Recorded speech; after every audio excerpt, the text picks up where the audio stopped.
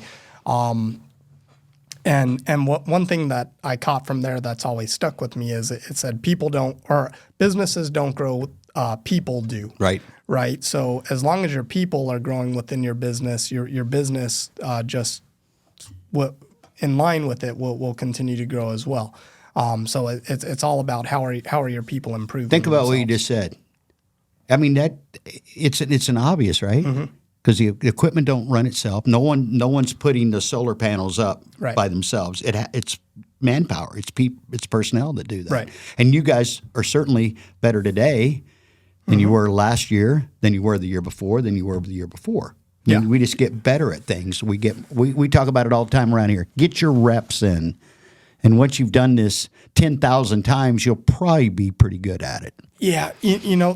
The only scary thing about this, and this has been something that I've only been walking around with for a couple of days now, I was talking to a buddy of mine just right outside here the other day, and he pointed out to me, because what we're talking about is efficiencies, right? How can we make things the most possible efficient?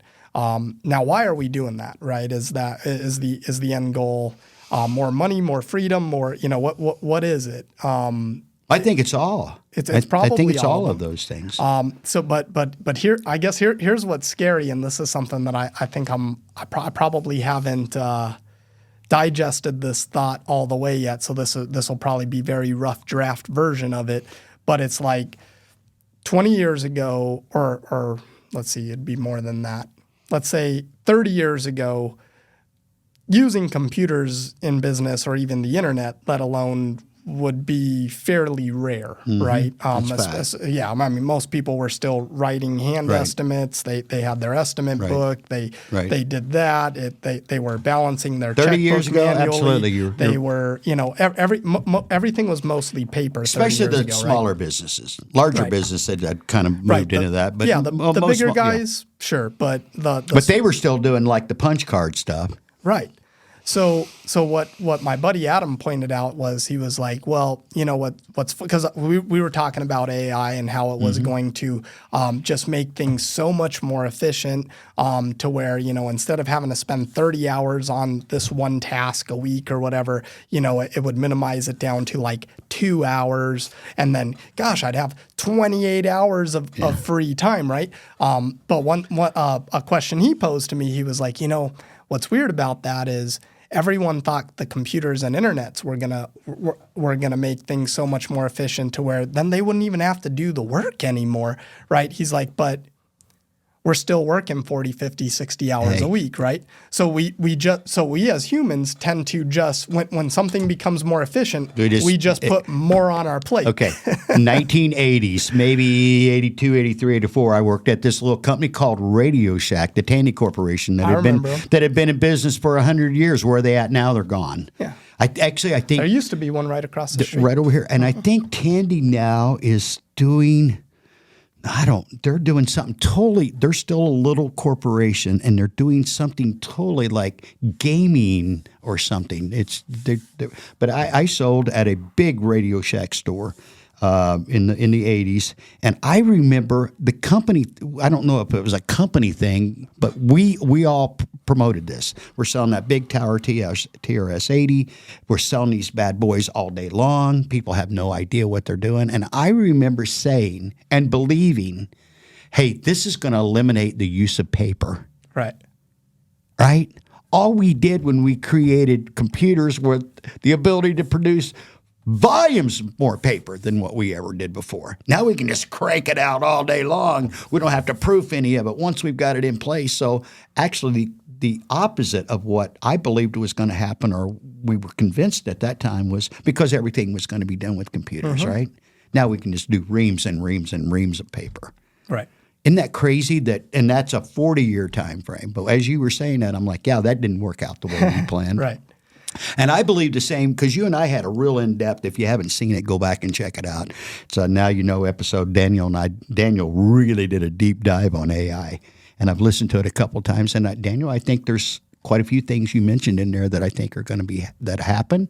I hope those are on the way. I hope a lot of them don't happen. Some of them are like scary. Some of them are awesome. But at the end of the day, I think it's human nature because I hear people talking all the time, it's going to eliminate. We won't have to work anymore at all. It's going to. I hear people of reputation talking this, and I'm like, no, come on. Are you?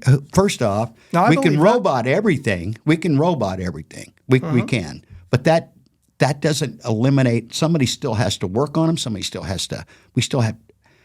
We're not eliminating work, people. It's kind of like we had the food bank in here yesterday. We were talking about the food and taking care of people. And I see people well-intentioned, I'm sure.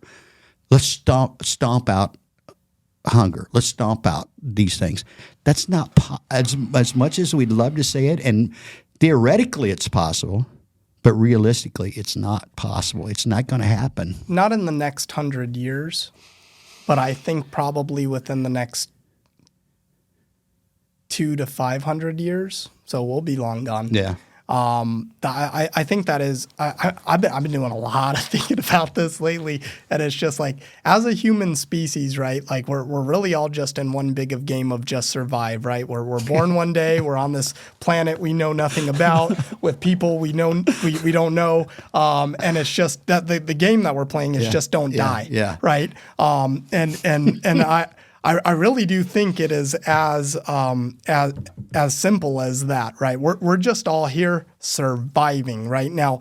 Over time, we've all come up with these things that we found to occupy our time, because that was another thing that my buddy asked me the other day. He was like, so if we're not working, what are we doing? Yeah. Right? What are we going to fill our day with? And it's like, we'll find stuff to fill our day with. I'm convinced of that, right? Yeah. So what we've got to try to do is we're a human species. We're the only species that really does what we do, right? Wake up, work for the first 60 years of your life, and then try to enjoy the rest, right? Every other species doesn't have that, and I'm wondering, because we're not the oldest species on the earth, right? So I'm almost wondering if these other species have just figured something out that we don't freaking know yet, man. We don't know, do we? Yeah, it's like what has the evolution of whales really looked like, right? Have there been other species that have gone through similar periods of their time? It was just 1 million years before human beings existed, right? We didn't see any of that, and they just said,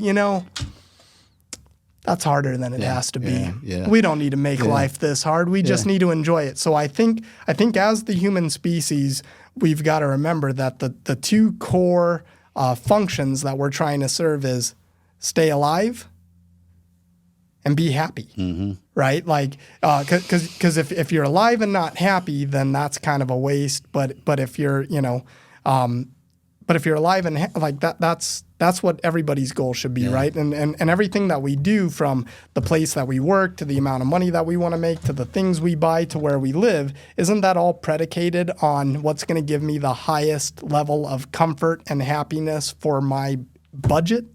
Like that's what we're really striving for, is happiness and comfort, right?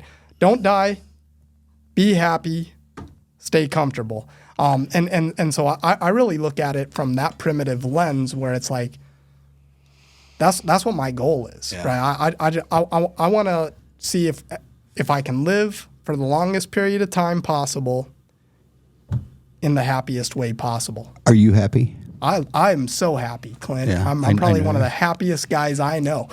I'll tell you what, I am. I'm real happy. I'm real happy. Ed Honey and I, we arm wrestle about this quite a bit. I say I'm the most blessed person on the planet, and he says he is. No, I'm like, okay, I'll play second to you, Ed. That's okay.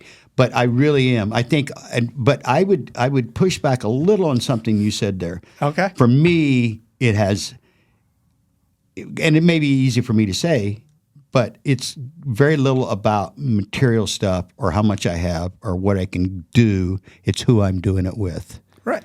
That's like really important to me. And especially as I get older and I look at my network of friends and family and people that I'm close to, I feel blessed. That's the reason why I'm happy, is because I'm doing life with, not because of my stuff. Sure. It's cool to have this stuff. Don't misunderstand me. Mm-hmm. It's cool to be able to have a comfortable vehicle to ride in, and you can get to and from where you want to safely, and a nice place to lay your head down or a nice place to hang out. But for me, it's all about, back to a word we use often, relationships. It's the people I'm doing life with. Back to Main Street for a minute before we get out of here. We went down that rabbit hole, but that always happens with Daniel and I when we're chatting. Yeah. We got multiple rabbit holes around here that we can jump in, like the insurance one. We don't want to do that one. Not that we can do a full show on that. My buddy Chris DeSimone says we are the United States of insurance, and he's not wrong. Once he said that, and I went, he's not wrong. If the wealthiest man or one of the wealthiest men on the planet owns insurance, that should tell you something. Warren Buffett. Oh, everything. It's predicated on insurance. Everything is insured. It's crazy. And it's one of those things as people, I don't even think we think about it, which is car insurance, house insurance, health insurance, insurance for insurance. Double down on your insurance. What kind of insurance? Back to Main Street, though. Again, Marana, local Marana is what we're talking about here. It's one of the most unique places on the planet. And I've traveled all over. I've been everywhere. And it's just got like a little bit of all the right ingredients. Great geographical location. Let's just get that straight. We're planted in a perfect location right here in the Sonoran Desert. We've got beauty all around us. We've got a major thoroughfare, I-10, that runs right through the heart of it. You can be any of these places that we talked about earlier. We can be in Phoenix in an hour and 20 minutes, pretty much anywhere in town. Sure. Maybe if you're going north side, take it a little longer than that. So we got that going for us. The weather, although it's getting ready to get hot, you can see it in the forecast, really 8 months out of the year, the weather is pretty impeccable. Yeah, it is. I mean, you just can't. Chilly in the mornings. I'm one of those guys. I want it about 70, and there's a few 30s mixed in there. But to me, it goes back to, I'll use the word again, relationships. The people here, the people that grew this town, the Honeys, the Posts, the Kais, the Wongs, the people like that grew this town from 100 years ago, really had a pretty good idea in place. And you know what it was? It was a word you used a while ago. It was about survival. Yeah. They had to survive. That water wasn't that situation. We've always had quite a bit of water because of good management. But so as we wrap this one up, kudos to all the people over the last 100 years, 75 years, that have left us in a position that we are now. Now, my concern, your concern, is definitely your concern as a younger person. What's next for Marana? So what do you see as next for Marana? That's what's crazy next? is to think, 50 to 75 years from now, there's going to be, two guys talking about what we're doing now, and they'll be like, man, they were really just figuring it out, right? Like that's true. We're just in this stage of this is a new Marana. Yeah. The Marana that they had, because I remember when all that stuff out there at Cotero, the only thing that was there was the McDonald's. I mean, literally, people say, well, the Burger King was there. Well, that came a little later. At one point, that was the only thing there. You go out to the Marana exit, there was that Circle K has always been there as far as I've known, but that little store next to it, that's it. Yeah. And I'm out there 2-3 times a week now, and there's way more than that. So what does the future of Marana look like? Yeah, what does it look like? 250,000 people. Because we're kind of maxed out unless we go up. We're kind of maxed out how wide we can go because of the terrain and because of state and federal properties and stuff. Yeah, so. you know what? We have a few saving graces because I would be so sad if I saw Tucson turn into a one of these big city. I hate big cities. Keep me out of New York. Keep me out of LA. Oh, yeah. It's dirty. I don't like it. Too many people. I like dealing with people during the day for business. but then going home and having it be dark and quiet. Yeah. I don't like people around me when I'm at home. Yeah. And I really hope we keep that. I think we have a little bit of luck because we've got the observatory, which puts a lot of restrictions on what we can build, how high and how bright things can be. But in 100 years, of course, we won't be here, but in 100 years, will that be as important to the people that live here? They'll have to figure that out on their own. Yeah. That's a great point you bring up. Because of that, there are a lot of restrictions. That restricts a lot of it. It was funny. I remember when I was working at Solar City, because it was we were door knockers for Solar City, and the manager from Phoenix would come down and I think it was like in the wintertime, right, where our days are shorter and our numbers as an entire office kind of fell. And unlike Phoenix, where those guys have street lights, right? So they could be out there knocking doors at 7 o'clock at night, even when it was pitch dark, because there were street lights. In our neighborhoods at 7 o'clock in the wintertime, you can't see. I mean, I was running into mailboxes. Yeah. I was hurting myself. You know what I mean? And he was blown. He was like, man, you guys don't have any lighting out here. Like when you guys are out there trying to knock doors at 7 o'clock at night, it is pitch black. And then we looked, and then it was like, well, this is why, right? We've got the observatories, which keep it to where we can't have any street lights on. And so it's small things like that I appreciate and like about Tucson that I think are going to keep Tucson for a while. But the other side of the coin, and this has been a thought I've been battling with, is who am I, because of my preference, to restrict growth and evolution somewhere?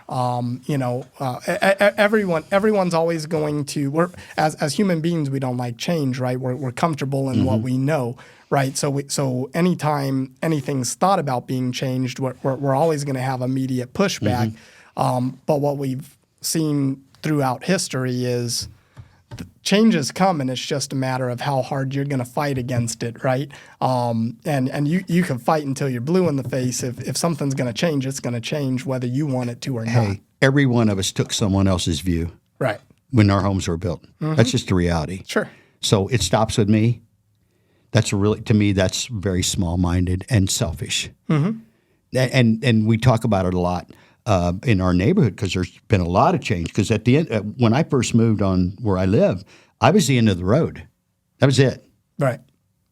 Well, now that's no longer the case. We've knocked a hole through there. We Sure. built some houses back there. It's a lot more difficult to come out of my side street. I got to come out doing about 45 now, because I do have traffic that's got warmed up, and I'm kind of on one of those cosmetic curves. So I can't see very far in either direction. And when you see that go, you better go, And yet that's part of the charm and part of why I like living here, because the growth it sustains us. We can't just stop growing. That we don't have enough going for us outside of the growth. Right. I don't want to make this all dependent on the contractors being able to continue to build, but part of it is we have to keep building at this juncture. Now, my thing is, what do we do when we're done? Because at some point, Marana will be done. There will be no more space again unless we go in the air. You're going to have to figure that out, Daniel, because the younger people, what draws people here besides just the weather and the good stuff we talk about? There has to be something else, and your next gen is going to have to figure that out. We had some stuff going. What I think it is, I still think it's based on the weather and the climate and stuff, but you have to work around that. So I'm working on a project right now to bring amateur sports really big time to Southern Arizona, to Marana. That would be great, because that brings families, that brings kids, it brings a lot of economic impact, and it's a clean thing, because we're not just trampling in these families, because it's an existing business my buddy owns, and you can see that it would work here. They come, they go, they maybe hang out the pumpkin patch while they're here, and that's enough to start with, and it can't probably be a amusement park, because amusement parks are summertime. Well, no, nobody's coming here in the summertime. Never work here in Tucson. They're not coming here. It's 110 degrees. We can't even keep a water park open in Tucson. Yeah. The amusement So parks I don't know, do but that's something. But the cool thing is there's a lot of resources and a lot of smart people that if you guys really sit down and go, we got to figure out another way to sustain what we're doing through being a destination more than just great Sonoran hot dogs. Man, you know that's what I was gonna say. Well, it could be. Hey, that's part of it, though. Yeah. And that's a big push we have now with local Marana through the Marana and all this growth is, but it's hard to do. Here's why: restaurants don't make a lot of money. That's not a great place to invest your money. So to have that local flair and that local flavor isn't necessarily a good risk from the money side. Right. So I'd love to see that. There's a task force been put together by the town of Marana and the Chamber of Commerce, and they keep coming back with it's almost impossible to really do this on a local flavor because it's just too expensive for mom and pop to spend $2 million to open their hot dog stand or their taco stand. Whereas the corporation can easily come in, and now we've got more Big Macs and Dairy Queen, and no offense to any of those, but now we're no different than Chattanooga, Tennessee, as far as just driving down the street. Yeah, there's a lot of Sonoran dog stands around though, and we've got to keep adding those and keep growing those. And please, when you're out, hey, go ahead and drive by the arches and hit one of these little shacks because there's one right over there in Cotero that's awesome. Yep, that's my spot. I go there three Talking times about a right week. there by the right, Cortero and Hartman, across from the IHOP, next to the QT. Yeah. What's the name of that? Let's give them a shout out. That's El Carte del Roro. It's good stuff. It is. It's in my opinion, and I consider myself to be a Sonoran dog connoisseur of sorts. They've got the best flavor so far. I went to El Sinaloans yesterday because I was just over there down Alvernon and like Grant Pima area. And I want to say that cart probably should be recognized for the longevity that they've had their quality. They haven't changed. A lot of these carts open up and they do good when they first start because they're pushing a quality product, and then something happens with the ingredients where they start switching things up and the quality just kind of falls off.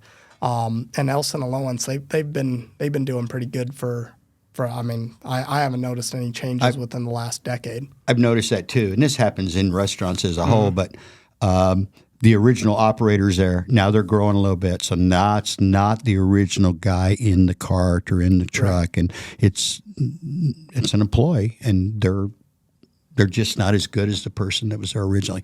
David took us down here to Lowell's last week. There's a little, it's not a Sonoran dog, but it was really good. They had little tacos and.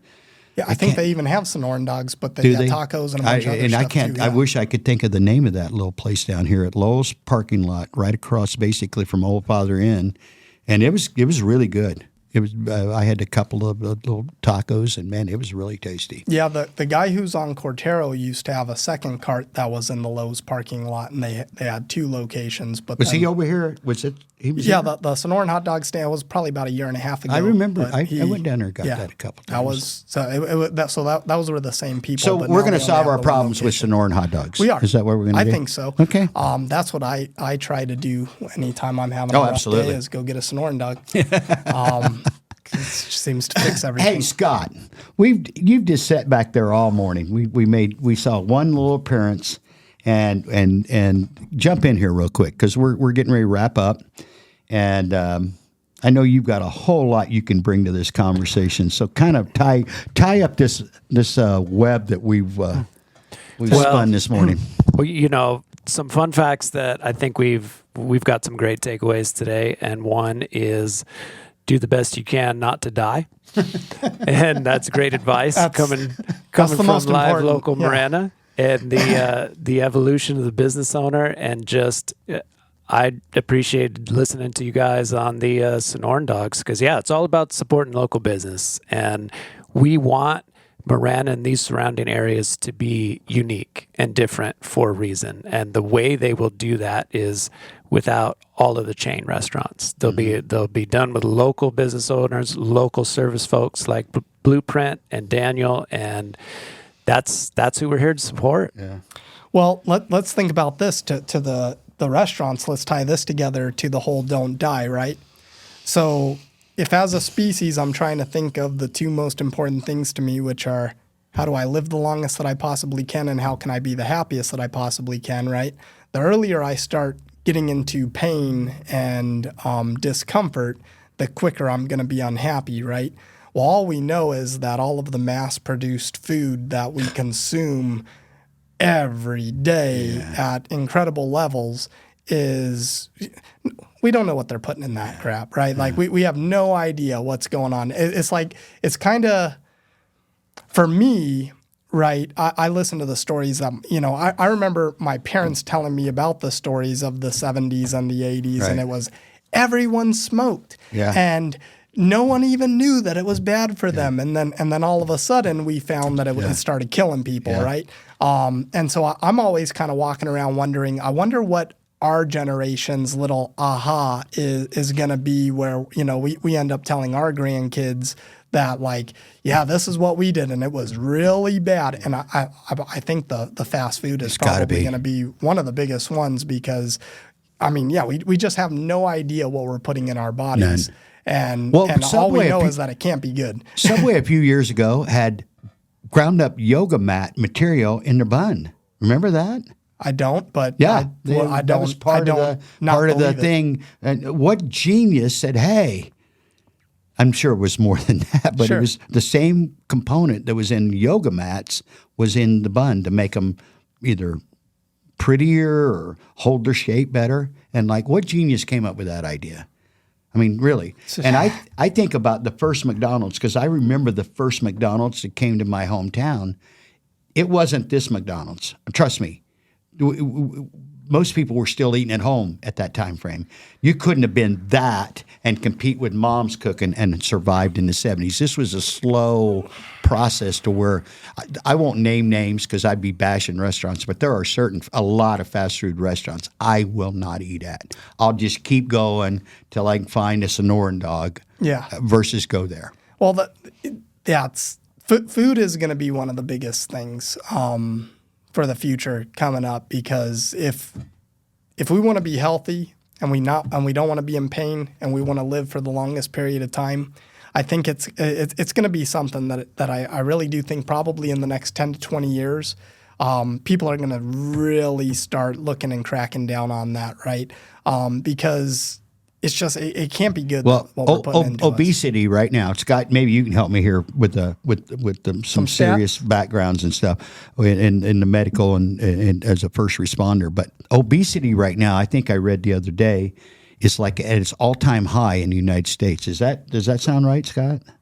I feel like it's been that way for 10 to 15 20 years. Yeah. I think even to Daniel's point on what we're putting in our bodies, I have personally, I have a gluten sensitivity that is confined to just here in the United States, because when we did 2.5 weeks in Italy and I ate bread every day in the form of pizza, pastries, all of that stuff, never had a problem.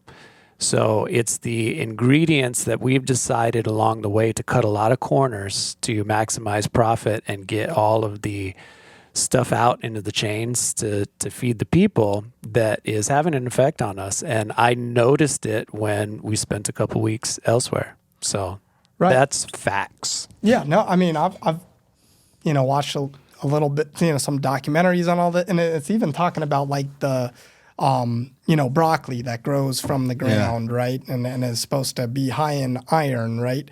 But they're comparing, the levels of iron that broccoli has today to the levels of iron that broccoli contained 30, 40, 50 years ago. And it's night and day difference, just because we are just turning that dirt over so much and so fast that we're even the good foods that we eat at home still aren't as nutritional or nutritious as they were, 30, 40 years ago. So that's a problem. Well, a kid growing up we weren't farmers, but a lot of people, everybody around us was, and they rotated crops because of that very thing. We're going to grow corn this year. We're going to grow beans next year, whatever, because of the nutrients that they needed the soil to replace itself with, and we can use this because that doesn't require as much. I don't know anything about that as far as the chemicals involved, but there was always a crop rotation. Yeah, I can hear them. I can hear these old guys talking. Well, I'm going to grow. You don't need it now, though, Clint, because we'll just pump you full of vaccine and pharmaceuticals and whatever you need to counteract the problems that we've actually force-fed you. Yeah, I really do think we're going to make some really interesting discoveries. And I keep getting away from Marana. I like to think so much further, but we're going to come to some realizations in the next 20 years about a lot of the stuff that we've been doing for the last 10 to 15 and that we're going to do for the next 10. And I think there's going to be some pretty big shifts. You know who's going to do it? You guys. Your generation, Scott's generation, David's generation, because of what you just said a while ago. People smoked. I remember a time when people smoked in the grocery stores. There were ashtrays literally throughout grocery stores. There were cigarette butts on the grocery stores. I worked in grocery stores at high school. You'd sweep up every couple hours. You'd go empty the ashtrays in the grocery stores or near the meat department. It was just accepted. But the only place you didn't smoke was inside the theater, but you could sure smoke in the lobby of the theater. Now, you're smoking. Nobody's smoking. And I was a smoker. I'll full confession. I smoked for a number of years. That's the dumbest thing I ever learned how to do. Sure. I'm smoke free now. Thank God. Yeah. But that was just commonplace. Everybody smoked. Well, not everybody. My parents didn't smoke, but a lot of people smoked. You look at old movies, old TV shows. Everybody's smoking. You know what I think is something that's kind of going on right now. And last time we talked, we touched on depression and its increase and everything, right? Well, to the food standpoint, right? If we're not getting the nutrients that we need, that could definitely be a contributing factor. But another thing that I think we just need to adapt as a society or really as a species is change, right? Like we're so against change, but that's pretty much the only thing that's guaranteed is change, right? Like, think about this. Do you think football will still exist 50 years from now, or do you think they'll shut that down? Hey, gents, I think we got a caller on here. You mind if I punch him through? Sure. Bring it. David, you're on the line. Hey, guys, what's going on? Hey. Let's get another caller. So you're off of your assignment, is that correct? Yes, I am. I'm driving right now. But I just wanted to chime in here and just say, Daniel, you're awesome, man. We need to make you a regular. Like, I'm just sitting here driving, listening to what you guys are saying, and Daniel, you're on it, man. Thank you. Yeah. Let me know when you need me. Hey, he's off all week, David. You got time to work this out. No, I actually got to get some stuff done this week. But yeah, no, thanks for having me. I'm glad I could fill in. David who? Yeah. Just David. How about that? Yeah. Oh, you mean the guy who used to be on the show? The guy that was the host there. Oh, yeah. The co-host that used he to was be really there. nice. Yeah, he was a good dude. Job interviews. Yeah, he passed, didn't he? Yeah, no. So I just want to jump in and say, hey, it's been great listening to you guys while I've been driving from the complete end of the other side of town. But I just wanted to compliment you guys. Hey, you, Daniel. It was awesome, buddy. Thank Hey, you. David, what's the name of the cart we went to over there at Lowe's the other day? Oh, Rolly's Tucson. Yes, good stuff. Maybe we ought to have Rolly. lunch there today, huh? Yeah. Hey, Daniel, you been there yet? I know you're a Sonoran dog connoisseur, so Yeah, I love I think it. they have a.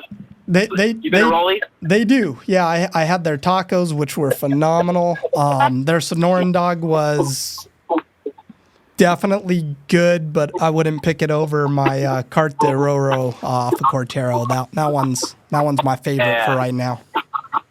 Yeah, same ditto. That's a good cart, man. Yeah. I love that place. Beautiful. How long you gonna be, David? We'll just go get some lunch. Yeah, I'll be there in about 5 minutes. Okay. I'm in I-10 right now, but I don't think they open till 11, but we can hang on an hour, can't we? Yeah. Oh, Okay. Yeah, let's get Daniel some lunch, man. Okay. Okay. We'll have to table the will football exist Yeah. in 40 years question for the next one. Yeah, we'll hold that one. We'll hold that one. That one could be a Baseball whole will still topic. be here despite Manford's attempts to blow it up. It'll still be here. They got cheerleaders now. Baseball. Baseball does? Yeah. What, I went the to a Savannah Diamondbacks Bananas game. or what? No, I went to a Diamondbacks game 2 weeks yeah, ago. okay. And they got. Yeah, they do. have like cheerleaders. Yeah, they jump around on the dugout and throw out shirts and stuff. That was the first time I had seen that. Yeah, they've been doing that a while. Okay. Yeah, they got cheerleaders. They're making moves. Yeah. Not all of them good. Hey, so what are we doing, Scott?